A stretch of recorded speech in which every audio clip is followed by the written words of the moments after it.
Fala galera da 901, cara, que saudade imensa. Pessoal da 900, muito prazer. Meu nome é Eduardo Barreto, professor de Biologia de vocês. E hoje eu vou dar essa aulinha sobre proteínas. Bom, primeiramente, o que são as proteínas? Bom, as proteínas elas são polímeros de aminoácidos. Vamos por partes.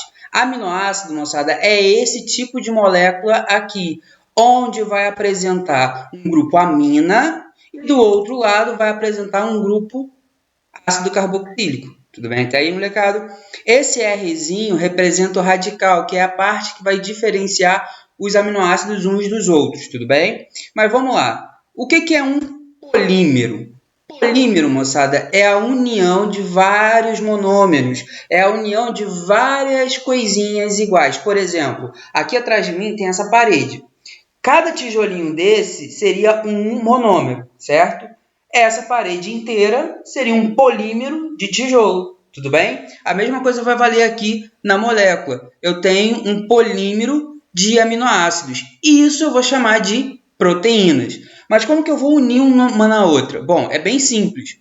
Tá vendo o grupo carboxílico de um, do aminoácido 1, vai reagir com o grupo amina do outro aminoácido. De que forma?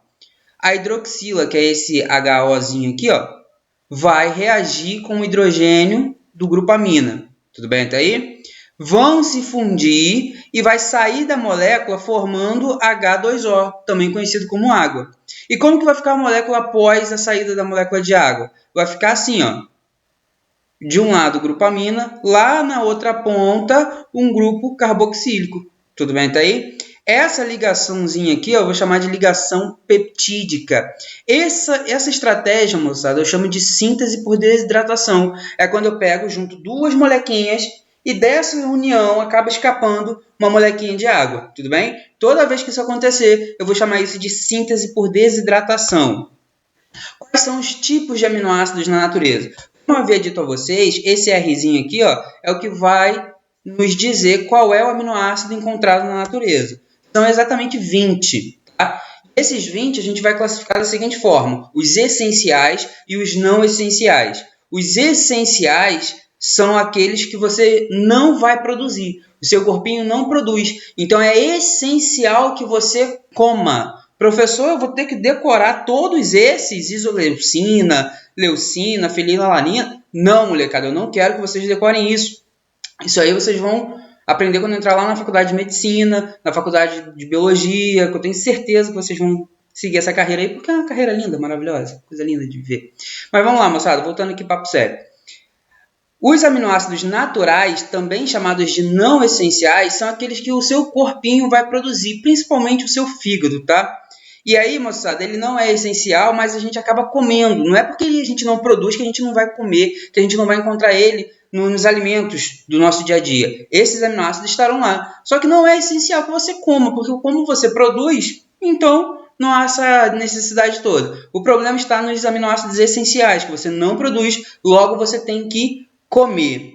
E aí, moçada, a gente tem um detalhezinho importante aqui. Os aminoácidos essenciais são encontrados em grande quantidade em proteína animal.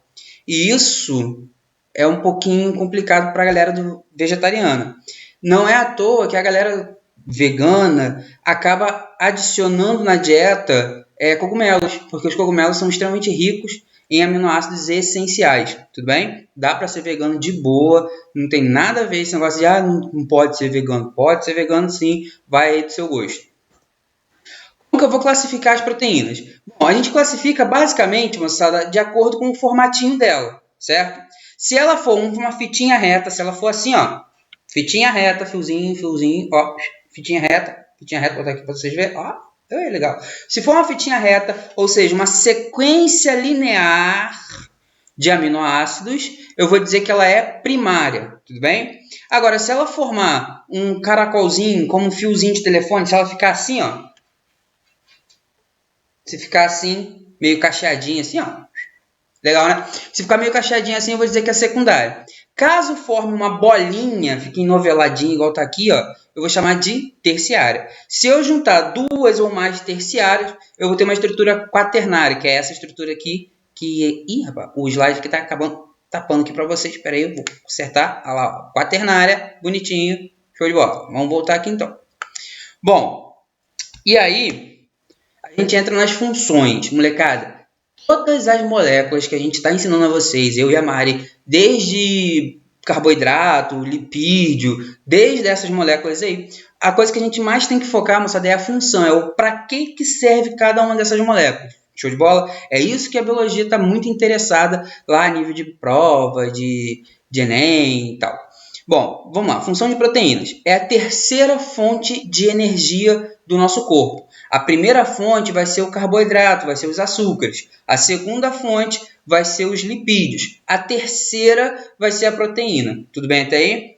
Ela tem função estrutural, moçada, como o maravilhoso colágeno. O colágeno, moçada, é a principal proteína que sustenta a nossa pele. Conforme a gente vai envelhecendo, a produção de colágeno cai e aí começa a ser formada as rugas, tudo bem? E as linhas de expressão que acabam aterrorizando aí a galera que é um pouquinho vaidosa. Tudo bem até aí? Bom, transporte. As proteínas também realizam transporte, como é o caso da hemoglobina, principal proteína carregadora de oxigênio dentro do nosso corpinho, dentro de nós. O gás oxigênio que nós respiramos não viaja livremente pelo nosso sangue, tudo bem?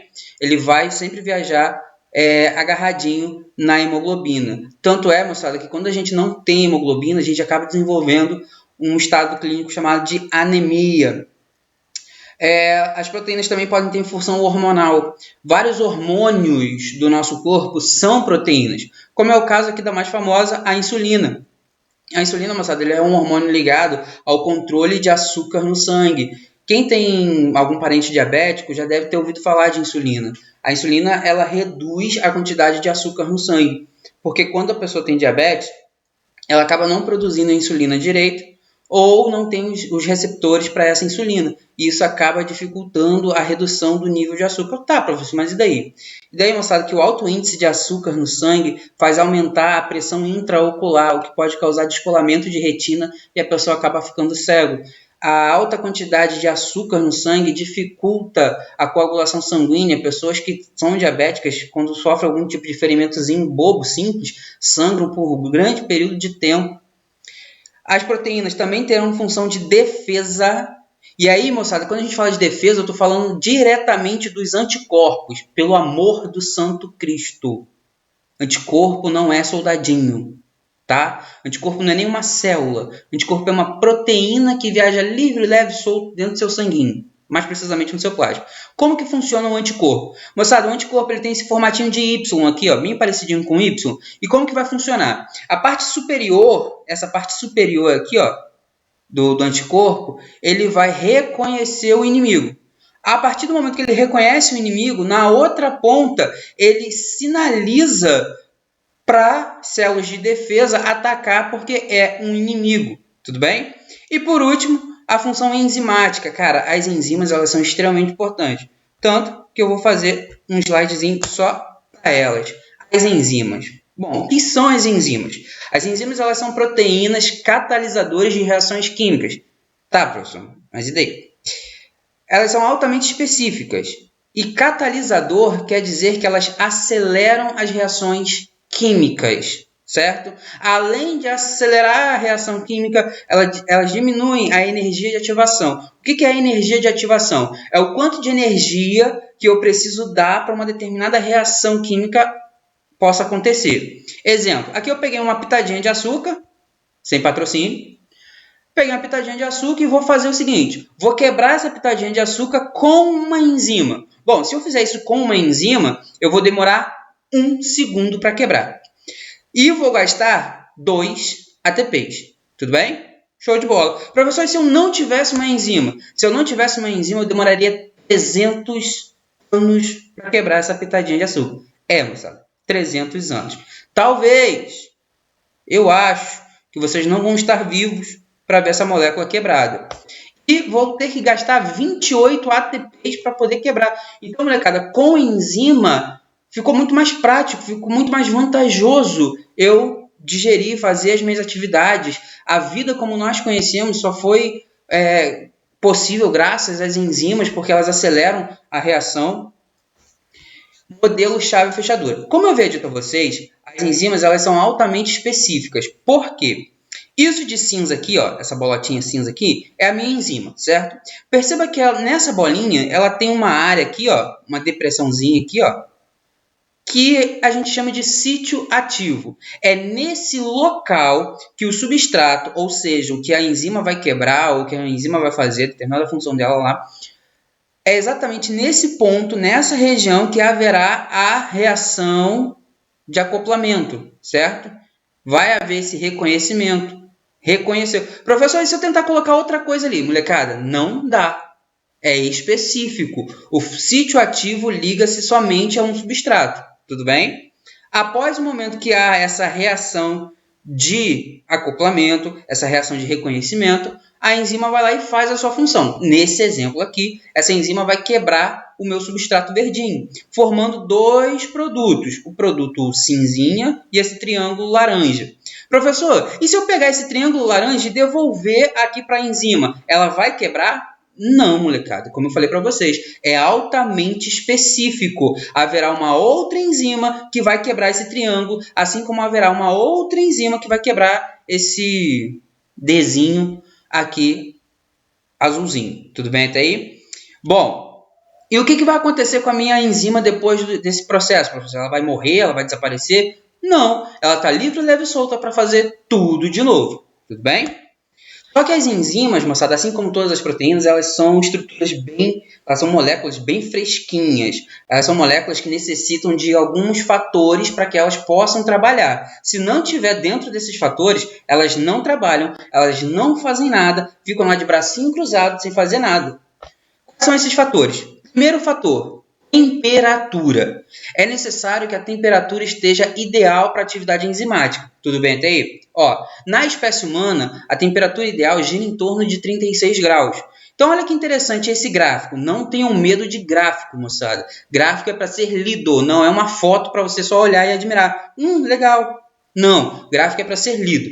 O que esse gráfico está me mostrando? Esse gráfico está me mostrando a temperatura aqui no eixo X, e no eixo Y ele está mostrando a velocidade, a atividade enzimática da reação, certo? Ou seja, o quanto essa enzima está trabalhando. Olha que interessante. Quando eu estou a 0 grau, perceba que a atividade da enzima é baixinha. Conforme eu vou me aproximando dos 36, eu chego no meu ponto máximo de atividade. Eu vou chamar esse ponto, essa temperatura aqui, ó, de temperatura ideal ou ponto ótimo de temperatura. É a mesma coisa. Só que olha que interessante. A partir do momento que eu passo de 36, perceba que a atividade das enzimas começam a cair. Não só as enzimas, tá, meus amores? Todas as proteínas começam a cair. E daí, professor? E daí que a partir do momento que você tira a proteína da temperatura ideal, ela começa a desnaturar. O que é desnaturar? Desnaturar, moçada, é perder o seu formato original. E como nós vimos, o formato de uma proteína, cara, é muito importante. A proteína ela só consegue fazer as suas funções porque ela tem esse formatinho específico. A partir do momento que ela perde esse formato, já era. Ela não mais vai funcionar. Tudo bem? E aqui, moçada, esse gráfico explica, por exemplo, por que a geladeira conserva os alimentos. Porque lá na geladeira, moçada, a temperatura é mais baixa. Bom, se é mais baixa, raciocinem comigo. O que faz o nosso alimento estragar? Na maioria das vezes, os decompositores, as bactérias. Quando a gente coloca o alimento na geladeira, a temperatura é reduzida, certo? As enzimas da bactéria também vai perder a sua atividade, vai trabalhar mais devagarzinho. Por isso que o alimento demora a estragar mais lá na geladeira. Tudo bem até aí, moçada? Show de bola! Segundo fator, escala de pH. O que é a escala de pH? A escala de pH, moçada, mede a alcalinidade ou a acidez de uma determinada solução. Essa escala vai de 0 a 14. Eu sei que na imagem não está mostrando 14, mas vai de 0 a 14, certo? Sendo o 7 neutro. Muito provavelmente, Pedro e Mariana lá em Química já falaram isso com vocês. Tudo bem?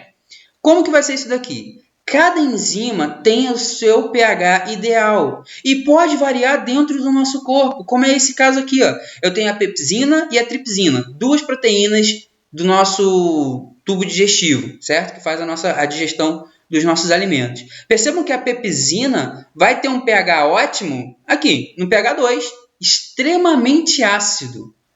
Já a tripsina, cara, a tripsina ela vai ter um ponto ótimo lá em perto de 8,5. Então, olha que interessante. Se eu pego a tripsina, coloco no pH 2, ela vai funcionar? Vai não. E se eu pego a pepsina, que trabalha no pH 2, jogo no pH 8, vai funcionar? Também não vai, certo? Então, elas têm que estar exatamente nos seus pHs ideais para funcionar. Show de bola? E, por último, o substrato. Como o substrato vai atuar aqui? Molecada, aqui é bem simples. Bom, se eu não colocar nenhum substrato, ou seja, nada para minha proteína quebrar, a velocidade de ativação, de reação vai ser 0. Não tem nada para fazer, ela fica parada. A partir do momento que eu vou colocando lá comidinha para minha enzima, a velocidade vai subindo. Mas olha que interessante. Chega um determinado ponto em que não adianta eu colocar mais, porque por mais que eu coloque mais substrato, a minha velocidade não muda. Moçada, quando isso acontece, a gente diz que chegou no seu ponto de saturação. As enzimas já estão trabalhando no seu máximo. Não importa se vai ter 30 quilos a mais aqui de substrato para ser quebrado. Elas vão trabalhar sempre na sua velocidade máxima. Ao alcançar dessa velocidade, elas não ultrapassam. Tudo bem? Bom, meus amores, espero que vocês tenham curtido. Façam a tarefa online. Eu estou acompanhando vocês através dos relatórios que chegam. Não esqueçam, façam os exercícios. Beijão, até a próxima.